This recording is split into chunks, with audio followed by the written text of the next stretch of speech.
मी doctor S के माने, इतिहास लेखक।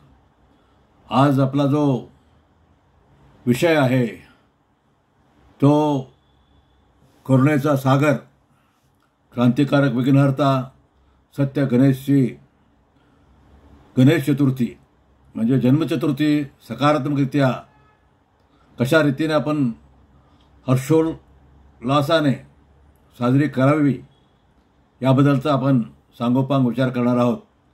विघ्नहर्ता गणपतीचा म्हणजेच बोधिसत्व अवलोकितेश्वर याचा उत्सवाचा उदय इसवीसनच्या 6व्या शतकानंतर झाला आहे। पूर्वीही इसवीसनच्या पहिल्या शतकात देखील घनांचा नायक गणपतीची पूजा केली जात होती। या काळात बौद्ध आणि जैन संप्रदाय होते, पण त्या काळामध्ये हिंदू व वैदिक नावाचे कुठलेही धर्म अस्तित्वात नव्हते।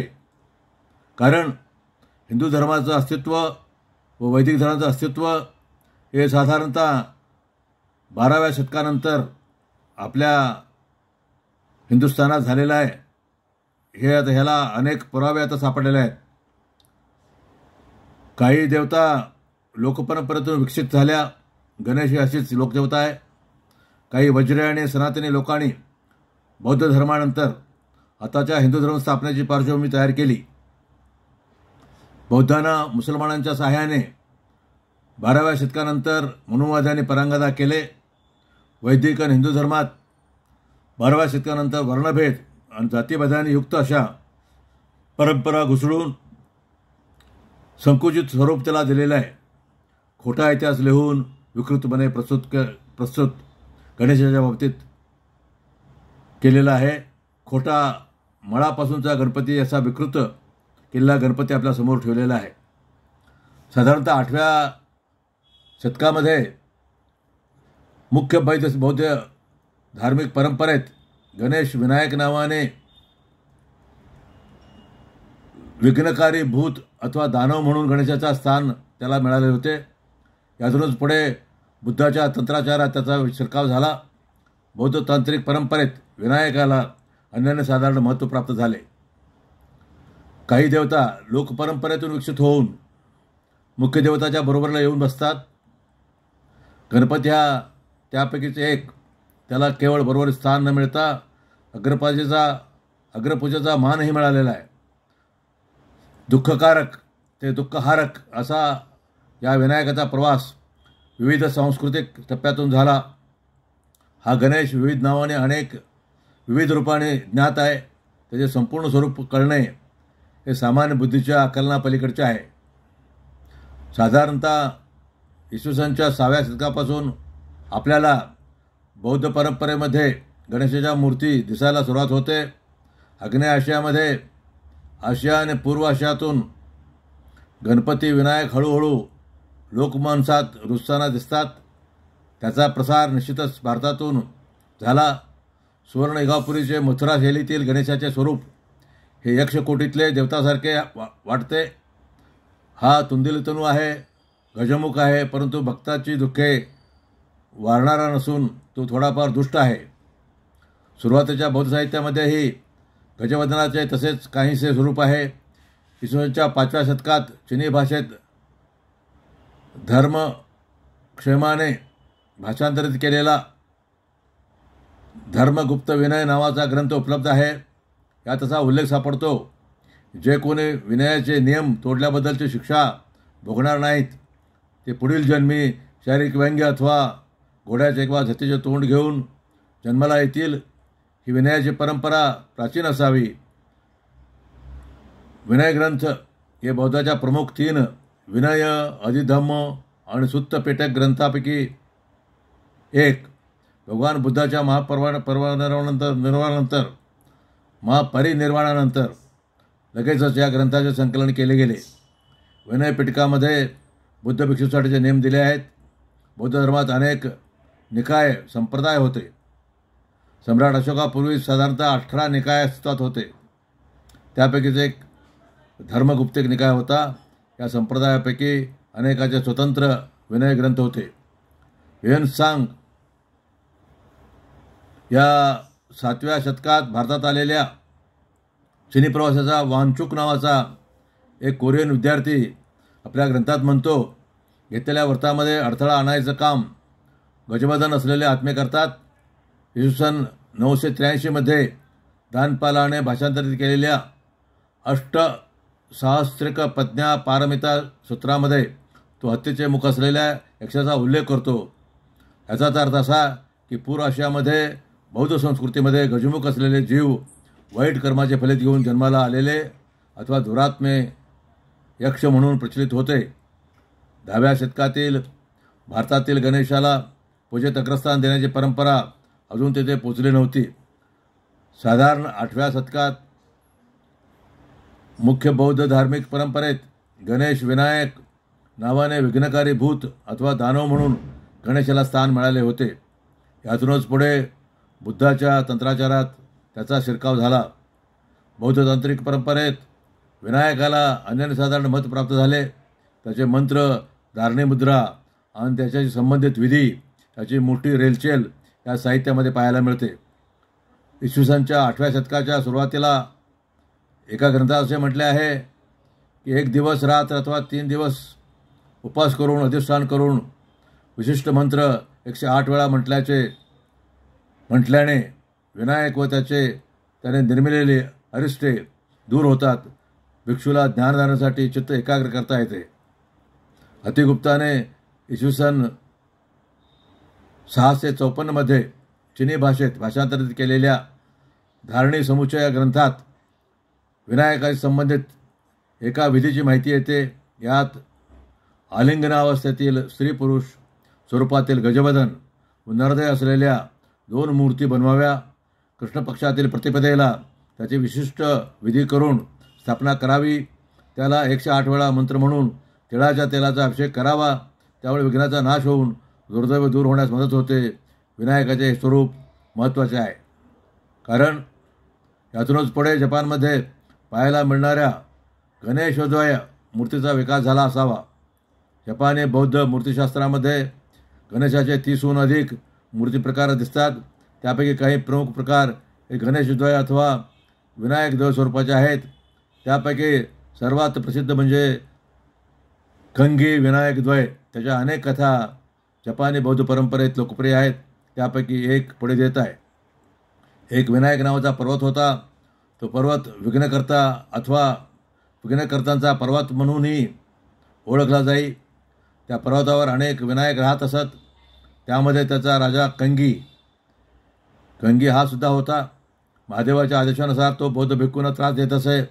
त्यांना ध्यान करताना, चित्त एकाग्र करताना विघ्न आणत असे. त्याची चेतना हरत असे. हे पाहून बोधिसत्व कारुणिक अवलोकित स्वराने त्यांना मदत करायला ठरवले. त्याने एका स्त्री विनायकाचे रूप घेतले व तो विनायक पर्वतावर गेला. त्याला पाहून केंगी त्या स्त्री विनायक रूपी अलौकिकेश्वराचा अनुनय करू लागला. हे पाहून अलौकिकेश्वराने त्याला सांगितले की जर त्याने बौद्ध होऊन बुद्धाच्या अनुयायांना त्रास देणे बंद केले तर तो श्री विनायक रूपी अवलोकितेश्वर राजा कंगीच्या भाऊपशात येईल. हे ऐकून केंगीने बौद्ध धर्माचा स्वीकार केला आणि श्री विनायक रूपी अलौकितेश्वराच्या वचन दिले की कोणी विनायक यापुढे बौद्धांना त्रास देणार नाही. म्हणून श्री विनायक रूपी अवलोकितेश्वराने केंगीला भाऊपशात घेतले आणि केंगीला पूर्णानंदाची प्राप्ती झाली. आग्नेय आशियामध्ये गणेश स्थान हिंदू आणि बौद्ध दोन्ही धर्माच्या अनुयायासाठी महत्त्वाचे आहे. येथील गणेशाच्या संप्रदायावर हिंदूंचाही मोठा प्रभाव आहे. अनेकदा त्याची पूजा कला, विद्या आणि व्यापाराची देवता म्हणून केली जाते. तेथील बौद्ध धर्मात रक्षणकर्ता आणि विघ्नहर्ता म्हणून त्याची प्रतिमा आहे. अनेकदा विधीसाठी वापरात येणाऱ्या साहित्यावर त्याच्या प्रतिमाचे अंकन दिसते. लॉस एंजेलिसमधील वस्तुसंग्रहालयात ठेवलेल्या कंबोडियातील 13व्या शतकातील एका घंटेवर एका बाजूला बुद्ध व दुसऱ्या बाजूला गणेश प्रतिमा पाहावयास मिळतात. बौद्धाच्या पूर्व आणि आग्नेय आशियातील गणेश विनायक परंपरेत गणेशाच्या व्यक्तिमत्वाचे 2 प्रमुख पैलू दिसतात. एक म्हणजे त्याचे विघ्नकर्ता म्हणून असलेले प्राचीन स्वरूप, हे त्याच्या यक्षकोटीतील व्यक्तिमत्वाशी साधर्म्य सांगते. आणि दुसरे म्हणजे त्याचे विघ्नहर्ता हे रूप ते पूर्व मध्ययुगीन काळातील भारतातील त्याच्या पूर्ण विकसित देवता स्वरूपाशी साधर्म्य दाखवते. भारतातूनच विविध कालखंडात विविध माध्यमातून या विलक्षण देवतेचा संप्रदायाचा प्रसार इतर देशात झाला. तो कधी भिक्षूंनी केला तर कधी व्यापाऱ्याने. आग्नेय आशियाशी असलेल्या भारताच्या घनिष्ठ सांस्कृतिक संबंधामुळे गणेशाच्या विविध स्वरूपाचा विकास आणि प्रसार तेथे विविध कालखंडात झाला. त्याचे स्वरूप पूर्व आशियातील गणेश संप्रदायापेक्षा भिन्न आहे. आग्नेय आशियातील गणेश संप्रदायाचे नाळ कायम बौद्ध हिंदू परंपराशी जोडलेले आहे. तिबेटमध्ये गणेश संबंधित विपुल ग्रंथरचना झाली. त्याचे स्वरूप मुख्यतः भाषांतरित धार्मिक साहित्याचे आहे. त्याचे वर्गीकरण विद्वानाने 8 प्रकारात केले आहे. मूळ बौद्ध तंत्रग्रंथ, मूर्तिशास्त्रावरील ग्रंथ, बली आणि होम विधीशी संबंधित ग्रंथ, दुष्ट विनायकाशी संबंधित ग्रंथ, साधना, स्तोत्र व स्तुती ग्रंथ आणि काम्यग्रंथ. या भाषांतरित ग्रंथाचे मूळ संस्कृत ग्रंथ आज उपलब्ध नाहीत. ते जवळजवळ सर्व ग्रंथ तंत्रसाधनेशी संबंधित आहेत. वस्तुतः तिबेटी बौद्ध धर्माचे तंत्रसाधना हे एक वैशिष्ट्य असल्याचे तेथील गणेशाचा संप्रदाय तंत्रसाधनेचा एक भाग असणे साहजिकच आहे. उदाहरणार्थ महागणपती तंत्राच्या तिबेटी भाषांतरामध्ये 11वा अध्याय हा महागणपती मंडळाचे वर्णन करणारा आहे. महाविनायक रूप या ग्रंथात त्याचे वर्णन येते. याला हत्तीचे तोंड असून 4 हात आहेत. तो त्रिनेत्र आहे. त्यामुळे त्याचे सुळे धारदार असून चेहरा उग्र आहे. तो नरमुंडमाला धारण करतो आणि व्याघ्रचर्माचे वस्त्र परिधान करतो. असे भयानक रूप धारण करणारा हा देव आहे. परंतु अभावाने का होईना त्याची सौम्य रूपही आपल्याला आढळतात. त्याच्या विविध वर्णनावरून त्याचे स्वरूप ठरवले जाते. दुष्ट विनायकाशी संबंधित एका ग्रंथाचे नाव विनायक ग्रह निर्मोचन असे आहे. गणपती स्तोत्र या ग्रंथानुसार तो तुषित नामक स्वर्गामध्ये राहतो. याच तुषित स्वर्गामध्ये बुद्ध मैत्री राहतो अशी बौद्धांची धारणा आहे. तिबेटमधील बौद्ध धर्मात गणेशाची काही इतर रूपे पाहायला मिळतात. वज्रायण बौद्धांच्या चक्रसंवर तंत्रामध्ये तो महारक्त गणपती म्हणून येतो.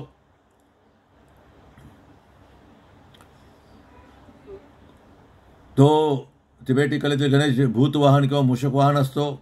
अनेक तिबेटी प्रतिमांमध्ये तो महाकालाच्या पायाखाली दबलेला दिसतो. महाकाल हा एक धर्मरक्षक आहे. तो धर्माचरणात विघ्न आणणाऱ्या विनायकाचा उच्छेद करतो किंवा त्याच्या क्रियावर नियंत्रण ठेवतो. परंतु या चित्रणातील विनायक दुःखी दिसत नाही. महाकालाव्यतिरिक्त तिबेटी बौद्ध देवता समूहापैकी अपराजिता, पार्ण, शर्वरी आणि विघ्नांतकासारख्या देवताही त्याला नियंत्रणात ठेवतात अशी काही संप्रदायाची धारणा आहे.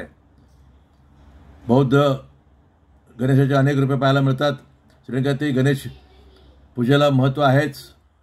गणेशाने प्रवास करताचे मूळ व्यक्तिमत्व सोबत नेले. गणेश ही मुळातली एक लोकदेवता, भारतीय जन्म समाजमनात जन्मलेली, रुजलेली, या समाजाने प्रसवलेल्या सर्वच प्राचीन धर्मपरंपरा आणि गणेशाचा कोणत्या ना कोणत्या स्वरूपात स्वीकार केलेला. या धर्मपरंपरा जेथे जेथे गेल्या तेथे त्या गणेशाला बरोबर घेऊन गेल्या. लोकदेवतांच्या विश्वातल्या अधिपतीने सहजपणे भारताच्या भौगोलिक सीमा ओलांडल्या. त्याला धर्माची बंधने कधीच नव्हती. तो जिथे गेला त्या संस्कृतीला आपला रंग देऊन त्यात रमला. सामावून जाण्याची आणि सामावून घेण्याची कला तशी सर्वच भारतीय परंपरांना परिचित आहे. सर्वांचा लाडका गणपती जरी त्यांना अपवाद असणार नाही. भारतातल्या मनुवादांच्या धोरणानुसार हिंदू देवता म्हणून उंदरावर बसवणारा विनायक हा निम्न स्तरावर त्यांनी आणून ठेवलेला आहे. बौद्ध जात्या कथेतून साहित्यातून राम, कृष्ण, शिव, विनायक, गणपती वगैरे पात्रे घेऊन त्याला सर्व मानव अवगुण चिकटून विकृत देव दिलेले आहेत. गणपतीची उत्पत्ती ही पार्वतीच्या मळापासून केलेली आहे. हे अशास्त्रीय आहे. ते आपण नाकारले पाहिजे. पराक्रमी विनायकाचे विघ्नहर्त्याचे आगमन नाचत गात हर्षोल्लासाने केले पाहिजे. गणपती विसर्जन न करता कायमस्वरूपी मंदिरात त्याची प्रतिष्ठापना करून त्याच्या सद्गुणाचा अंगीकार करण्यासाठी रोज पूजा अर्चा झाली पाहिजे. विघ्नार्थाचे गुण प्रत्येक देशवासियाने अंगीकृत केले पाहिजेत. यासाठी हा खरा इतिहास जो राष्ट्राचा प्राण आहे तो जाणला पाहिजे. त्यासाठी हा खटाटोप मी केलेला आहे, तो अंगीकारलाच पाहिजे. सत्य इतिहास हा एकमेव सत्य आहे हे जाणून त्यानुसार आपल्याला आपलं वर्तन ठेवलं पाहिजे, तरच राष्ट्राची प्रगती होणार आहे. जय हिंद.